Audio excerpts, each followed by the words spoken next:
had to run an errand today that I knew would mean a lot of waiting around in my car and a lot of driving, and so I brought along Mr. Benji, our little Australian Shepherd, who struggles with extreme anxiety, which manifests as whining and heavy panting. Now, Benji's been pretty good about riding in these crates back here. It's his safe space. He started out the first week by whining and panting like he usually does when he's trying to cope through a difficult situation. But we taught him to put his head down, take a deep breath, and breathe through his nose instead of panting heavily and spinning and whining. He's doing great in the crates, but up front I knew he'd have a little bit of a struggle. And so he's riding shotgun today. You can see he's riding the footwell right there. And he started out panting. I tapped and corrected that on the e-collar. He put his head down, closed his mouth, and now he's breathing through his nose. You can hear, good boy.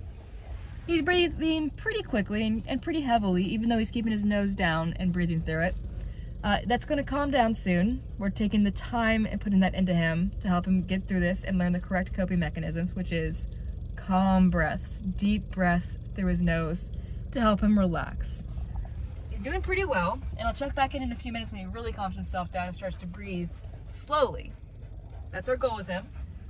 So training is not always sit down, place, he'll come. A lot of it and the important stuff has to do with state of mind. Can this dog calm himself down? Can he cope with living in the human world in a healthy way instead of having himself spiral up with the whining and barking and spinning? And this is what it looks like. It looks like a lot of time doing nothing. His head is up. Tap, tap, tap. We're back down.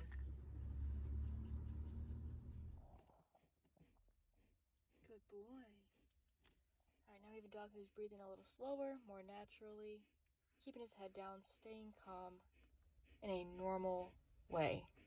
He's not being held down there. I don't need to keep policing him and telling him to put his head down. He's staying down, he's staying calm as we drove through and parked. Really nice.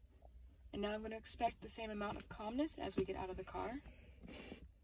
That's really good. Nice job. I open the door. He notices, he looks up, and he puts his head back down on his own. That's really nice. Good boy. There we go. Good boy.